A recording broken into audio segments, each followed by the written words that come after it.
Good afternoon. My name is Keenan, and I am an equity officer at MTC ABAG.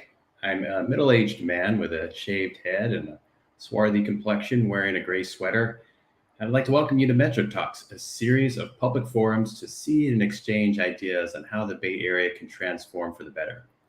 Today's panel is about why equity requires that public agencies design with and for people who face the biggest barriers to access, making for a better system for all. The next 60 minutes will be split between a conversation with our panelists, followed by a moderated audience Q&A session. Audience members will be able to ask questions via YouTube comments and poll everywhere throughout the session with questions answered in the second half. Before the discussion begins, just want to briefly go over how Poll Everywhere works. If you're able to open up a web browser, you can go to pollev.com/mtcabag302, or you can text mtcabag302 to 22333. That's 22333 to join. And then on the Poll Everywhere page, you'll be able to both pose questions for our panelists and give a thumbs up or down to questions from other audience members. Staff will be monitoring this page as well as YouTube for questions and comments throughout the presentation. And with that, I'd like to pass the mic off to Naomi Armenta, Principal Planner at Nelson Nygaard Consulting, who will be moderating today's discussion. Let me just pull her up.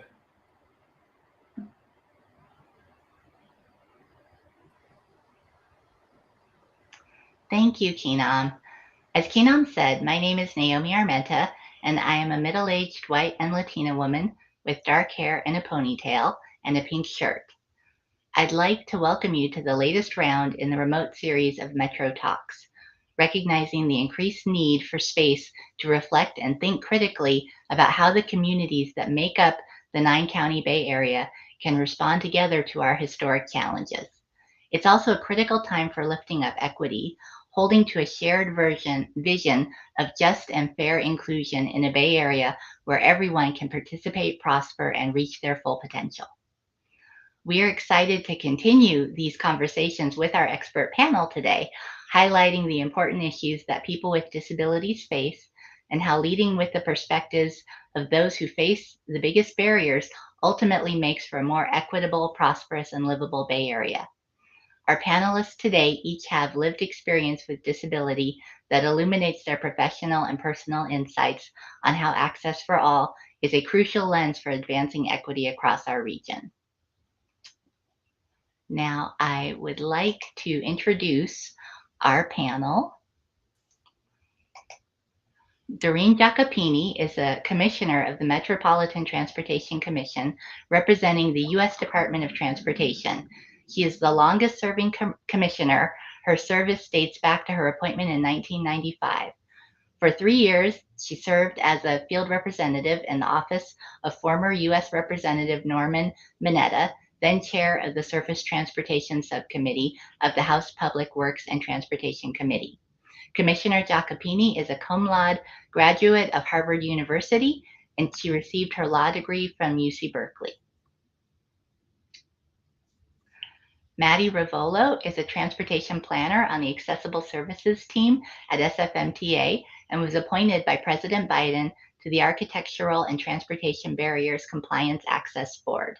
At SFMTA, she specializes in the accessibility of active transportation and emerging mobility projects and programs.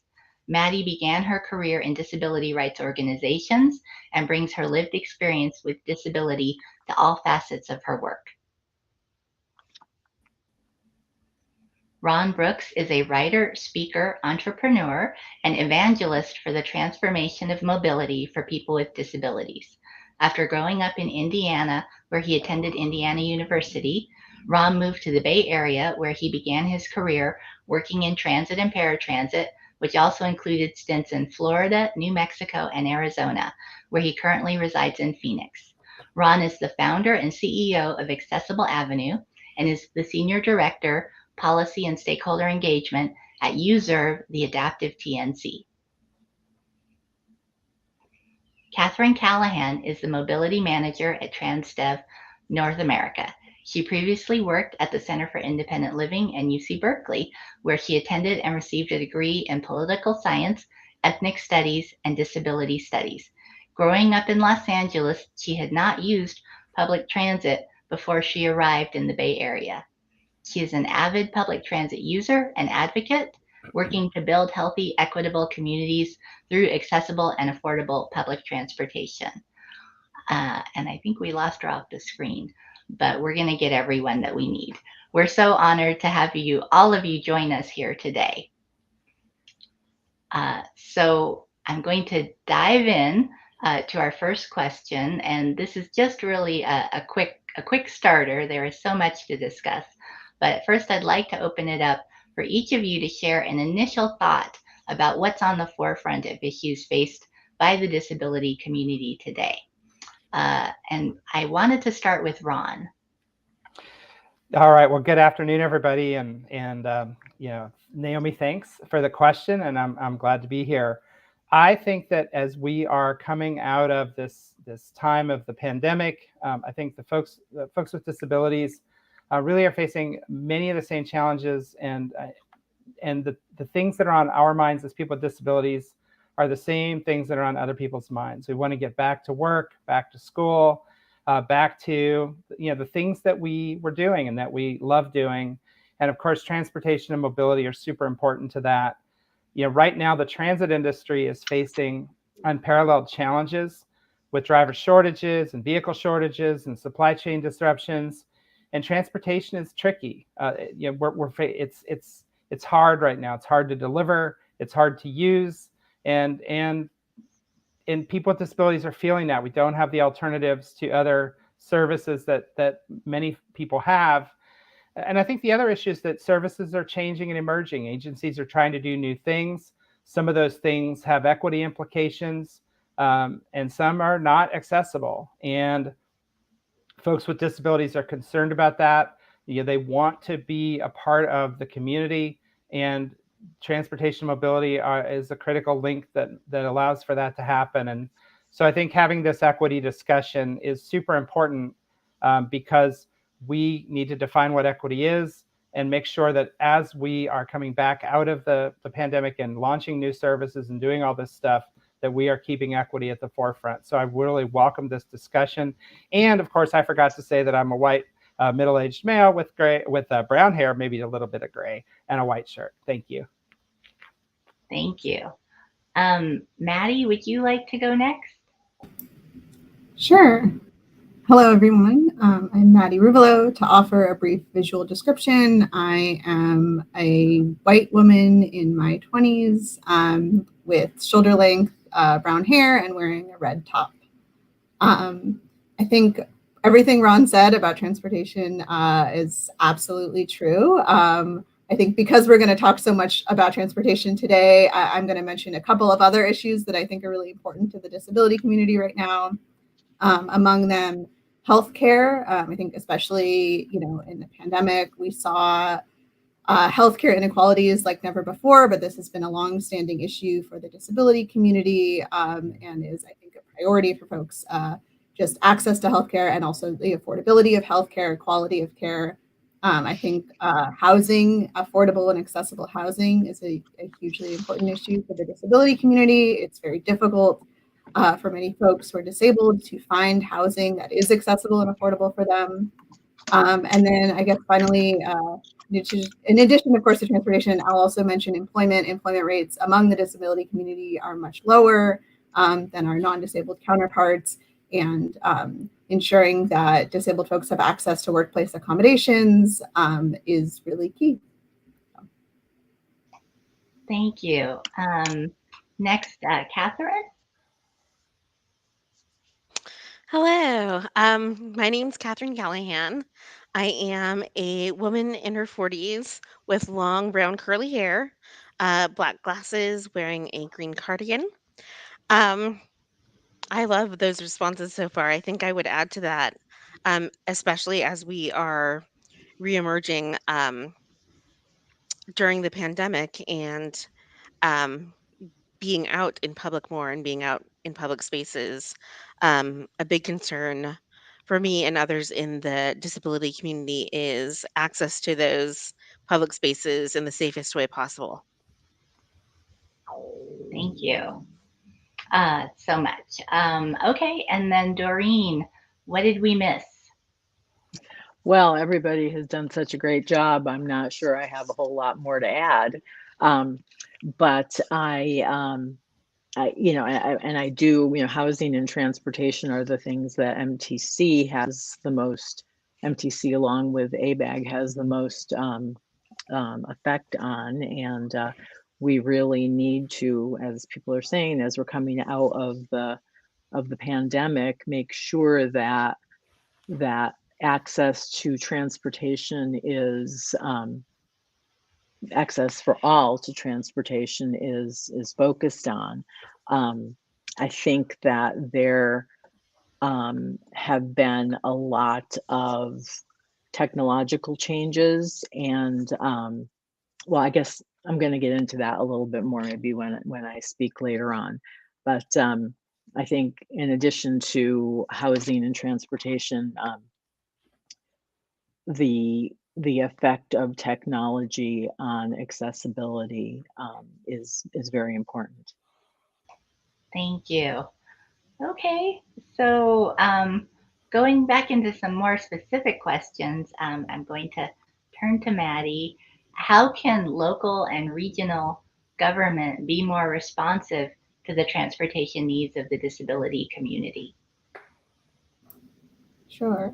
Well, I think first it's important to acknowledge the tremendous diversity of the disability community and understand that serving the disability community and being responsive to the disability community means understanding that one size does not fit all, and that there's a huge variety of needs within the disability community. And so when we're thinking about transportation, that means ensuring that a variety of modes are available, affordable, and accessible to the disability community. Of course, we know that disabled folks are more likely to be low income and more likely to be transit dependent. And so having access to frequent and reliable transit is really key. But then also some disabled folks rely on vehicles to get around.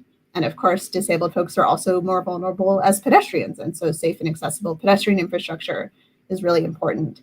And I think it's important to say as well that access has not always been a priority of our local and regional governments. And so acknowledging that and making access a budget priority and funding accessible infrastructure, because we know that some disabled folks still face very basic barriers as they try to navigate around their cities and communities. People have trouble, reaching school and work and healthcare and friends and community members. And so I think a lot of non-disabled people take certain elements of transportation for granted that people in the disability community are still fighting for and still working for.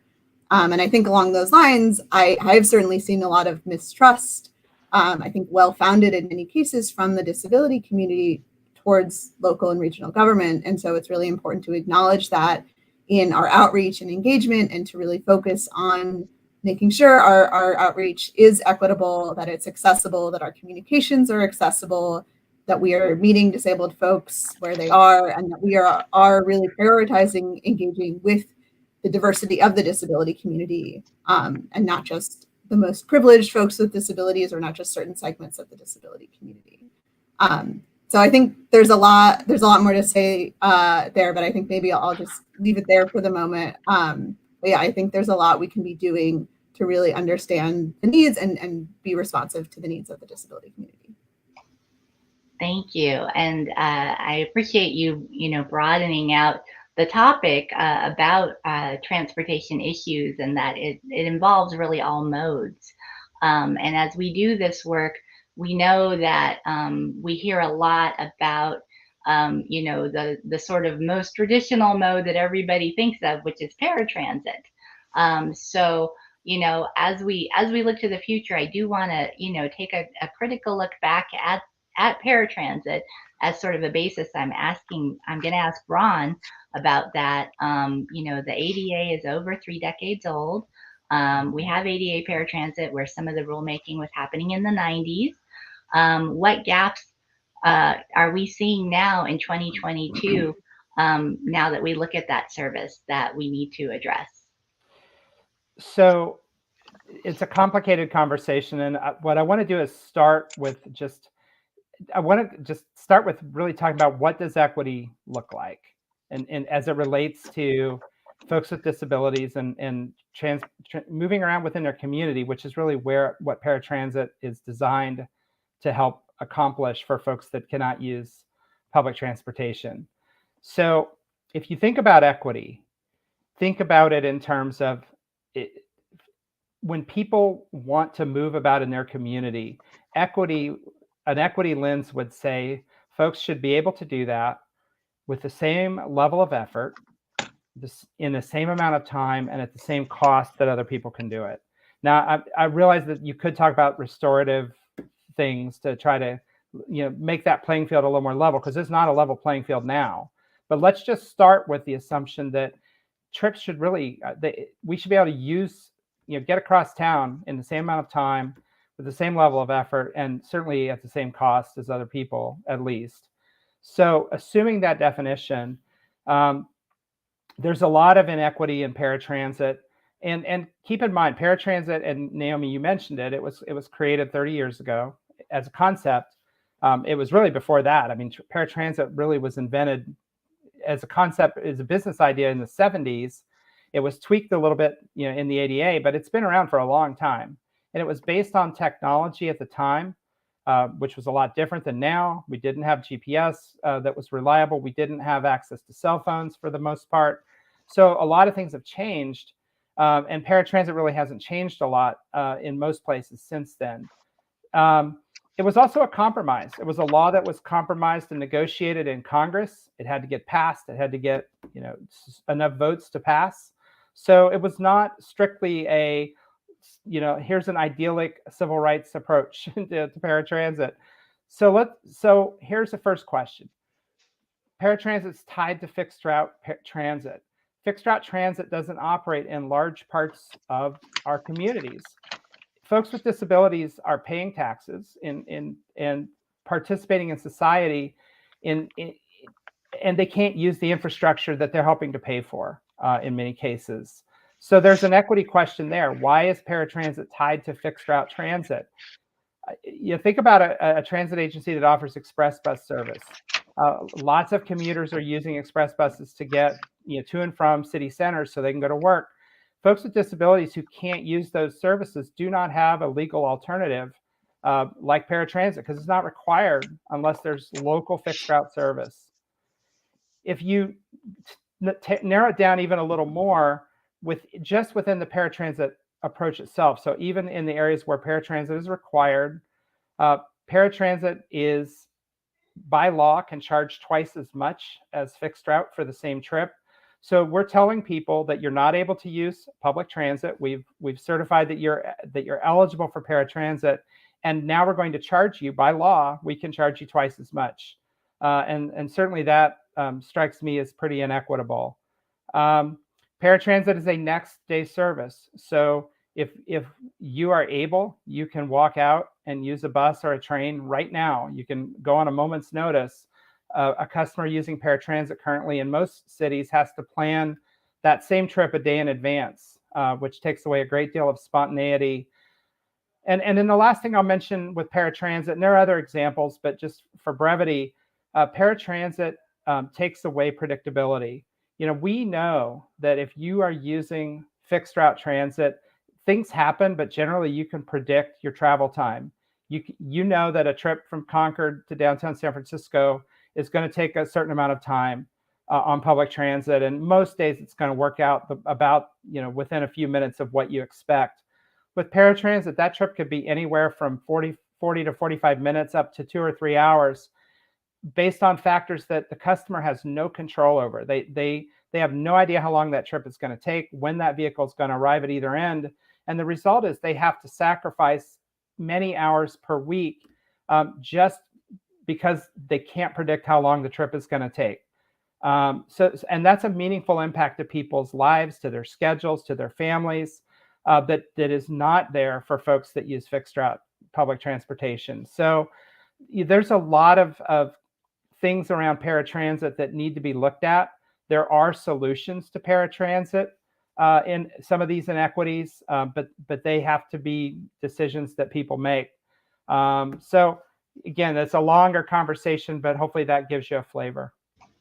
Thank you. It is such a rich, in-depth topic and set of issues, and it could be its own whole session. But we definitely, I know we definitely did want to bring that up, today, and I'm sure people will have questions, and we'll be delving into it more.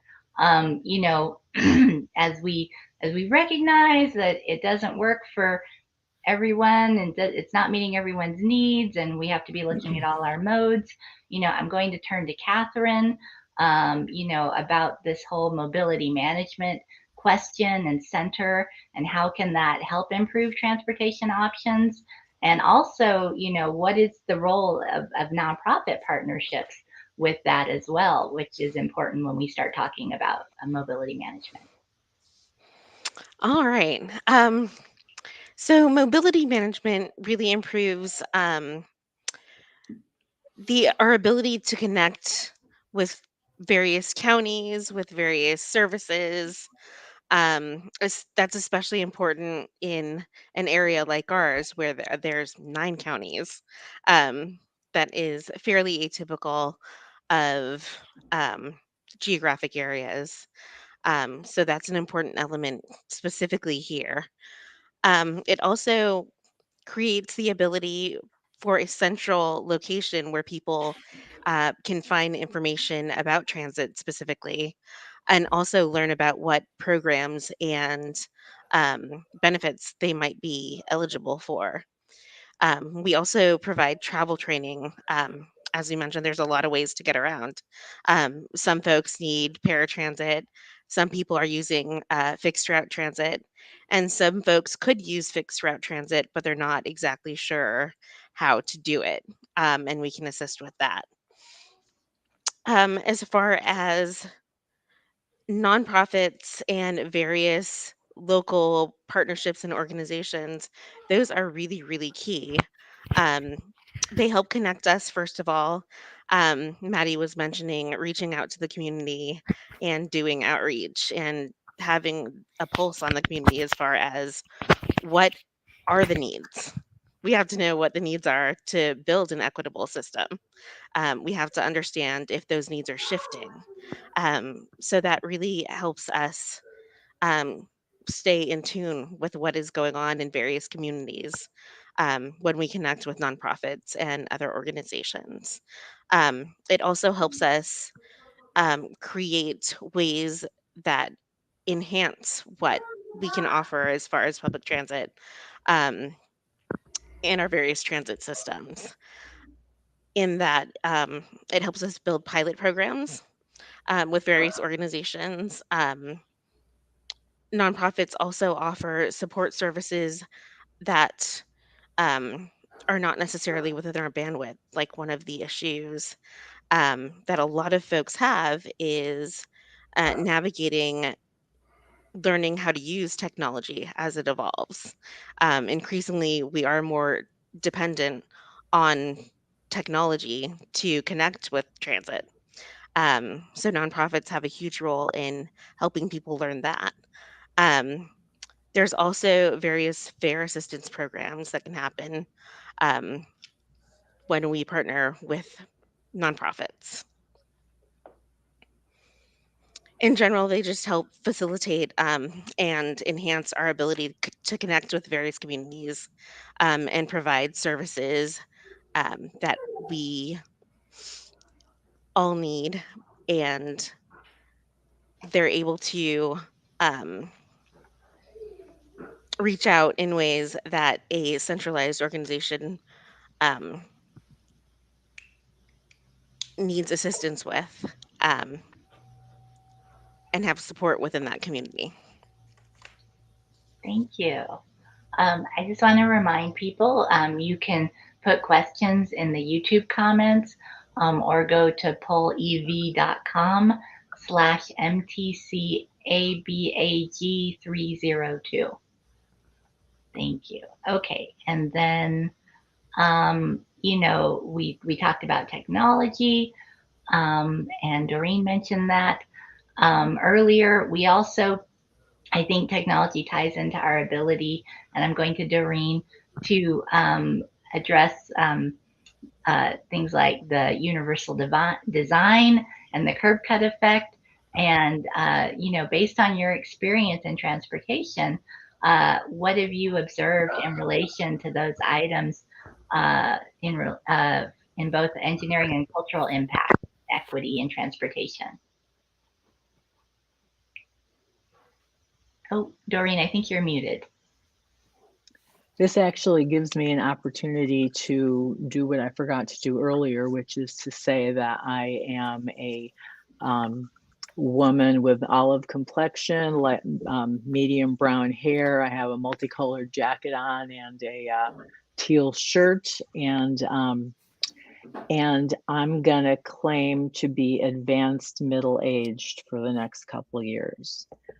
And so from the perspective of being advanced middle-aged, I want to say that, I've seen, such a dramatic change in a variety of ways over the course of the time that I have, I guess, been alive would be the word. And one thing that always strikes me is, and this is a strange example, but it's kind of a good example, I think. I used to go to baseball games when I was a kid, and I was walking on crutches, and and I would climb the stairs and that kind of thing. And people, and when we started working on ADA, and they started designing accessible baseball stadiums and that sort of thing, people were like, but who's going to use these? There are no people, there are not a lot of people, wheelchairs around. And then they built the stadiums, and those wheelchair seats are packed. All of a sudden, there are people in wheelchairs who are out in the world and are now visible and having lives. And I mean, that's, one amazingly positive thing that I've seen. And that is true. That's just one example, but that's true, I think, throughout a lot of our culture. Another really positive example that I have seen over the years is, I feel like younger generations that are younger than me, just even people who don't have disabilities, accept accessibility as the way things are, and accept people with disabilities as who they are, and not as a problem, to figure out. But and I'm not sure if I'm answering your question completely, but one thing I do want to say, though, is there are some situations over the years that I think have gotten worse since the 1990s, and that is, and that may have a more of an effect on more privileged people with disabilities than others. But you used to be able to get accessible taxis pretty easily, and you can still in some cities. But around here, it's pretty tough. And I've had friends who've been stranded places for long periods of time, haven't been able to get home because they can't access a vehicle that can get them home in their chairs. And that has a lot to do with the fact that our society is now relying heavily on Uber and Lyft, and as a result, we're not and Uber and Lyft have not, in California, been required to provide accessible transportation. And so I feel like in that way we have gone backwards.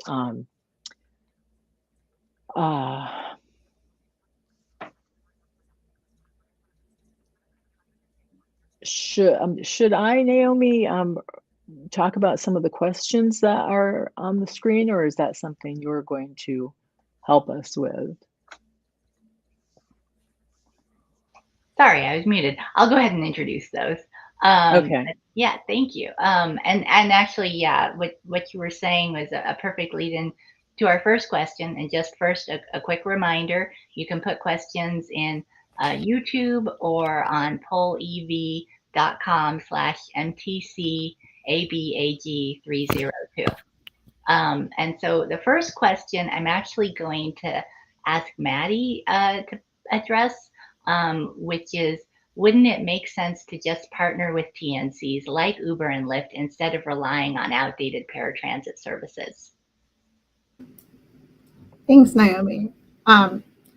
Well, I'll share a little bit of background, I guess, about wheelchair accessible Lyfts and Ubers, and then get into, I guess, the question of partnerships. So a few years ago, there was a law signed in California called the TNC Access for All Act, which requires that TNCs collect a fee on, and TNCs are transportation network companies, Uber and Lyft. I think probably everybody here knows that, but just to be clear, that they collect a fee on every one of their inaccessible rides that goes into a fund, and that when TNCs provide wheelchair accessible service, they're able to then, if they provide certain levels of service, get money back from this fund to help support the program. So in fact, we have seen Uber and Lyft providing to varying degrees wheelchair accessible service. Lyft, I believe right now is only providing it in San Francisco and LA. Uber is providing it a little bit more broadly. But there's still an active rulemaking process going on. And I think we have seen some of the difficulties of basically trying to incentivize better service for wheelchair users, service that is equitable. You know, just because wheelchair accessible service exists doesn't mean that it is frequent or reliable, or that it's something that someone is able to just open up their phone and use like a non-disabled person could use. I want to encourage folks who are interested to try out the services, but also say that we have encountered challenges trying to engage with TNCs and trying to promote better service. And so I think through that experience, we've seen that there are difficulties and pitfalls in trying to partner with private companies whose ultimate priority is to make money. I mean, I think, even if you are not a wheelchair user, you've probably seen how the price of TNCs has increased. And, we know that when there's a partnership with a private company, there's always sort of these questions around profit that can be more difficult. So some cities have entered into more formal partnerships with TNCs. That hasn't been something that we've done here. I think maybe Catherine can speak to some of the things that that we've done in San Francisco to improve our paratransit service, while of course still acknowledging that there are definitely issues outstanding as well. Thank you. And on this topic, I do want to turn to Ron as well, since I know you're working with the Adaptive TNC.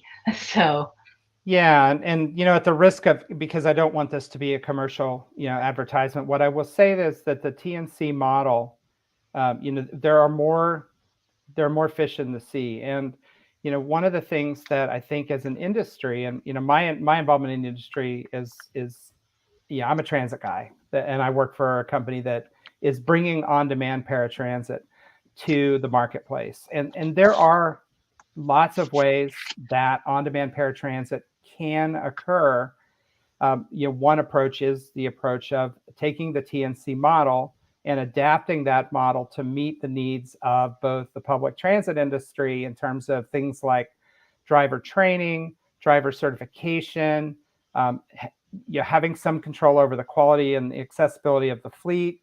So there are ways to make the TNC model work for the industry. It doesn't look exactly like what the traditional TNCs like Uber and Lyft do, but there are ways to make that work. There are other ways to do on-demand paratransit, and in fact, San Francisco has been doing on-demand paratransit since the 80s and maybe before that. I think the key is we need to recognize what equity is. And it's really important to start there and say, you know what, if we are providing people without disabilities or those who can use public transportation with real-time access to the ability to make trips across town or across the region, we need to solve for that for folks with disabilities, or we are not equitable. And if we say that it's not a question of should we do this, but rather how are we going to do it, there are companies like Userve and others and approaches for how to make that happen. And there's a study actually that's coming out from the Transportation Research Board soon that focuses on this very question of different approaches for delivering paratransit on demand. And that's what we need to eventually, to me, that's what I'm trying to get to. Userve is one approach. There are others, and I think the question is, how do we get there? Thank you. So, and pivoting us, back to equity. And this question, I'm actually going to throw open to see, who would like to address it. What are the overlaps between people of color and people with disabilities in the struggle to advance equitable transit? Does that speak to anybody? It speaks to me, and I'm sure there are others who are more expert on it. But I will tell you that as a person in the transportation world who wants to have equitable transportation, I'm learning a lot from communities of color, just in terms of what those inequities look like. We did, in the disability community, we didn't have words for this.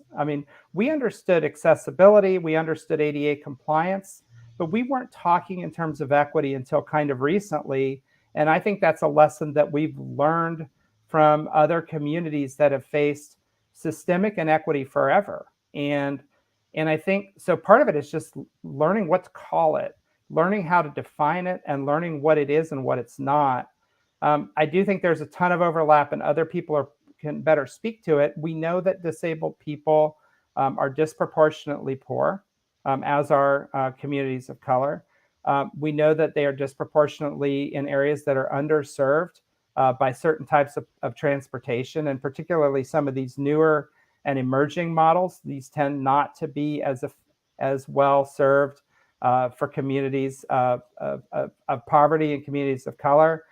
So these are things that I think there are lots of overlaps, and I think personally that one of the things that's been most beneficial for me as a transportation professional who's working on disability equity is to spend time talking to people in other communities who are facing inequity and learning about those overlaps and learning that we're in the same fight. We have the same challenges, and they're not 100% overlapped, but there's a lot of overlap, and recognizing that is creating a lot of opportunity to collaborate and pursue equity together. Thank you. Does anybody else want to chime in on that?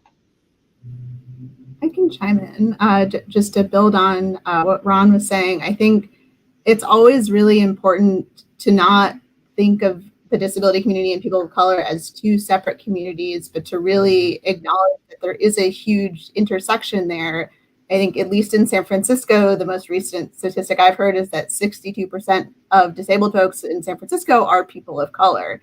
And so when we're talking about the disability community, I think there is often this default to whiteness, to white disability community. But in fact, we really should be thinking about what are the needs of disabled people of color, first and foremost, centering folks who are the most marginalized and looking at these intersections. And as Ron said, there are similarities in terms of, not having access to transportation modes, living in areas where folks don't have the same level of transportation service. And so thinking about sort of how both barriers faced by the disability community and people of color, how those are compounded for disabled folks who are people of color. I think that if we use that as a starting point, that will enable us to better serve both the disability community as a whole and people of color as a whole. Thank you. So this next question, I love this question. It sort of implies a base assumption. And this question is, how can we embrace the ideal that people with disabilities have additional and unique knowledge and gifts to offer the community? And that, of course, has an implication that we have additional and unique knowledge and gifts to offer the community. So stating that, does anybody have anything to say about that, about how we can expand on that or share that with people more, or examples of that?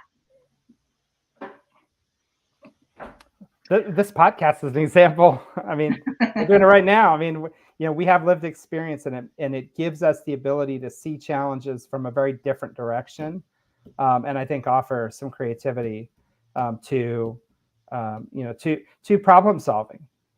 Boy, who among us hasn't had to solve a problem in a unique and unusual way that nobody else thought of, simply because we had to, and we can bring that to our work. And if I can just chime in for a minute, I wanted to, and in terms of the things that maybe not so much the people with disabilities, but the disability community has to offer is when you look at universal design, and there's something called the curb cut effect that you mentioned. The people find out that people who don't consider themselves to have disabilities, find out that the things that are done to make things accessible, universal design, ends up making life a lot easier for everybody. And one example of that I remember is I was at a large event in San Francisco. Okay, it was a protest. And it was over. And I went to BART, toward one of the BART elevators. And there was a line of about 40 people pushing baby carriages to get into the elevator. And, the elevators were something that was worked on for BART, that was worked on by the disability community, and as a result of the work that the disability community did. And here it is benefiting, there's one person with a disability there, and there's 30 people with baby carriages. Yeah. Thank you. And, and I think, like you say, that has to do partially with the identity of being disabled and who is disabled, who is not, who considers themselves disabled. And I think it's important, to touch on disability culture as a concept. We are a diverse community. So it can be challenging, but does anybody have any thoughts on sort of the current status of disability culture? Is it a force for good? Or are there things that we should be focusing on? This is a big question, but I'll take a look at it. Really interested in hearing what other folks have to say. I know for me personally, I have really benefited from the disability community's focus on, I guess, resisting capitalism is sort of and sort of resisting these like capitalist impulses that we must be productive at all times in order to be valuable, that that like we have to work in order to be worthy, that we have to be able to do particular things in particular ways on particular timetables in order to be, valuable members of a community or valuable members or just valuable human beings. And so I think for me, being in disability space has always been about, I feel like in disability spaces, I'm able to really, relax and feel more comfortable in my body in ways that I'm not always able to do so in other spaces, because I know, for example, so my disability is a chronic illness, and I know if I have a chronic illness flare up, or if I need to sit down, or if I need to do something to manage my disability in those spaces, nobody else is going to think twice. And in fact, there's going to be this impulse towards interdependence, towards folks helping each other. I love to give this example. When I was in undergrad, I did a internship program for students with disabilities in DC, and I had a close friend who's a wheelchair user. She had an electric wheelchair, and we were trying to get home back to the dorms where we were staying, and the closest metro stop, the elevators were out, but then the next metro stop was really far, and I was not feeling well. And so we decided that the way that we were going to accommodate it, instead of splitting up, was that I was just going to take a ride on the back of her wheelchair, which is not something obviously that everybody would do, but because of our friendship and our relationship, we were like, well, we'll stick together. And so this way I don't have to walk, but we don't have to split up so that you can go to the accessible station. And I feel like that is an example of disability culture. And I think it is absolutely a force for good. Thanks. So I want to add to that, because, it's funny. When I started my career, I was at BART, and we had I was responsible for working with our advisory committee, and we had two members of the advisory committee. And I'll preface it by saying there's always this discussion of who can be a personal care attendant, because on paratransit, personal care attendants get to ride for free. And so there was a debate, who can be a PCA for a disabled person. So we had one advocate who was in a wheelchair, who navigated, that space.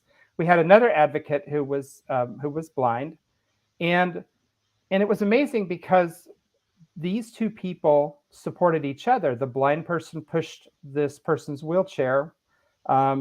She was in a manual chair, and sometimes she'd get tired or whatever. This person would push her chair, which allowed her to be guided by the person in the chair, who could then provide verbal directions about, okay, push, turn left, turn right. And I mean, it was really cool because they were each other's PCAs. And, that speaks to interdependence. It speaks to creativity. So I think it's a force for good. And I also think that I will tell you that as a disabled person in the industry, and there weren't many, still aren't, I hid my disability. I didn't hide it. I can't hide blindness that easily, but I didn't talk about it. I didn't focus on it. When I embraced it and made it part of my story and part of who I am as a professional and part of the work that I do, my work got better. My results got better. I was more authentic with my customers. They understood me better. We had more empathy. So yeah, I would say it's a force for good. Thank you. Yeah, it's one of the fun of this Zoom world is are we visible? Or are we disclosed? Do we have to choose to disclose? Do we want to? It's just one of those interesting wrinkles that we've all come across, I know. And yeah, it's an ever evolving concept, I think. Does anybody else want to chime in on disability culture? Well, I guess I would just say that as someone who grew up without any other people with disabilities around me until probably law school, quite honestly, maybe a little bit in college. Exactly what Ron said. You feel like you have to make things work. You have to fit in. You have to hide, whatever is difficult for you that has related to your disability, at least that you can hide. And then, it's just really enriched my life and made me again feel much more comfortable since I've been more connected with the disability community in the Bay Area, as well as, especially since COVID, the disability community kind of everywhere. Mhm. And there was something else I was gonna say, but I appear to be having a advanced middle-aged moment. Thank you. Catherine, did you have anything? Quite a bit was already touched upon. I think one of the advantages of disability culture, as was mentioned, is interdependence and the idea that it's okay to need help. Everyone does. We don't do anything alone. Um, it's a collaborative effort. Um, living is living in this world needs to be a collaborative effort. That's a really, really important value, and I think that that was also highlighted in the past few years with the pandemic. That was a group project. It still is.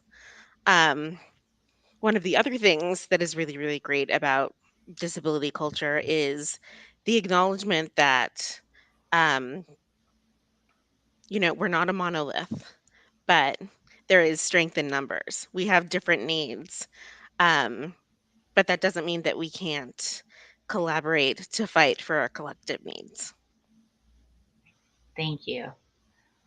So, hearkening back to capitalism and TNCs, this question is for Ron. Given the exploitative business model of TNCs, do you think it's possible to come up with a model for on-demand paratransit that is based on livable wages for drivers? Yeah, and I would argue that the statement that's an exploitative business, and every excuse me, every capitalist venture, and it's not just TNCs, is based on the idea that somebody who owns a company or shareholders are going to make money, excuse me, off the labor that other people contribute. I mean, that's a function of our society. I think what we have to do as an industry is, first off, we get what we pay for. And the reason that this model has become so popular is because it is cheap. So, people who decry the TNC business model, um, ask yourself how many cheap tacos do you buy at Taco Bell? How many times do you shop at a store that buys products, from offshore distributors that pay, that basically support, very low wage earners in other countries? Society has to make decisions about what it's willing to pay. And one of the things I really appreciate about some agencies, and I would say that a lot of the agencies, in the Bay Area have this sensibility. They recognize that drivers, that other frontline people need to earn a living wage. So if you look, for example, at the TNC that I work for, we are not, we would not be able to charge as low of a rate for service as a traditional TNC. Part of that's because we're doing credentialing and drivers have to meet certain requirements in order to provide the service, and the vehicles do. And we have to have some technology that they don't have because we're providing a higher level of service. But the other reason is because drivers get paid better. And at the end of the day, the agencies, when they contract for service, they can say drivers have to make X. There has to be, but then it's a business decision for the agency. Are they willing to pay what they want to see? And if they want to see drivers get living wages, they've got to be willing to pay for it. And the model doesn't require that. The model doesn't care. The model can do what the model can do, but agencies have to pay. And if agencies say we want it and we're willing to pay for it, then the industry will provide it. But I'm glad that I work for a company that does that. But at the end of the day, the agencies have to decide. Right. Thank you. Okay, well, we do have some time for some closing thoughts, so that's great. And just, I'm going to ask you, if you have something burning that you need to share, if something you wish I had asked you, or if you have a takeaway or a follow-up step for people who are listening. Um, I'm going to start with Doreen because her finger went up. I just wanted I'd remembered what I wanted to say, and I think when we were talking about the importance and the value of disability culture, and I have to what I want to say, and I had to use my phone to use the thesaurus because I couldn't come up with the word I wanted to use, but it's a word that is very emblematic of um, Silicon Valley, of the tech culture. And it's a word that when people with disabilities get together, especially physically, um, innovation is always on the agenda. And I think that we, out of necessity, have become amazing innovators, and I think that the folks in the tech world need to make use of people with disabilities to to continue to try to innovate to provide access for all. Thanks. That's a great takeaway. Catherine, do you want to go next?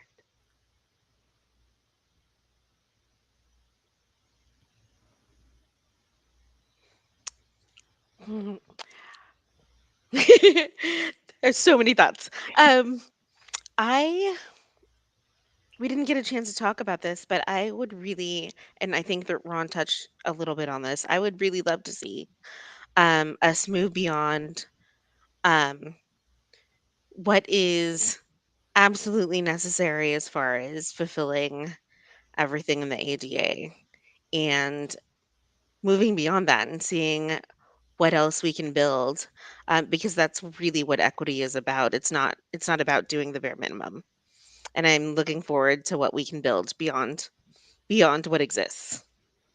It's a floor, not a ceiling. Yep. Ron? Exactly. Yeah, yeah. Well, I think what I want to do is I want to say two things. First off, to the two people with disabilities and to those who are kind of listening, people with disabilities have if we believe in equity, um, if we believe that equity is important, then people with disabilities have a right to transportation that and mobility within a community, because it's not just about riding a bus. Okay, I mean that's part of it, but we have a right to use transportation and to move about in the space with the same level of effort, in the same amount of time, and at the same cost that other people do. This has implications for wayfinding to and from public transportation and within communities. Obviously, it has very significant implications for paratransit. It also has implications for the rest of the community that's not currently served by public transportation as we typically think of it. If you are part of a community that has roads and bridges and highways, you have a right to the access that those create just as much as anybody else in the community. And organizations like MTC, transit agencies in cities and towns and communities, I believe if you believe in equity, you believe that those things are true and you're going to be partners in that conversation. And I, as an industry person, I have an obligation to try to figure out how to make that happen and to offer products that allow for that to happen.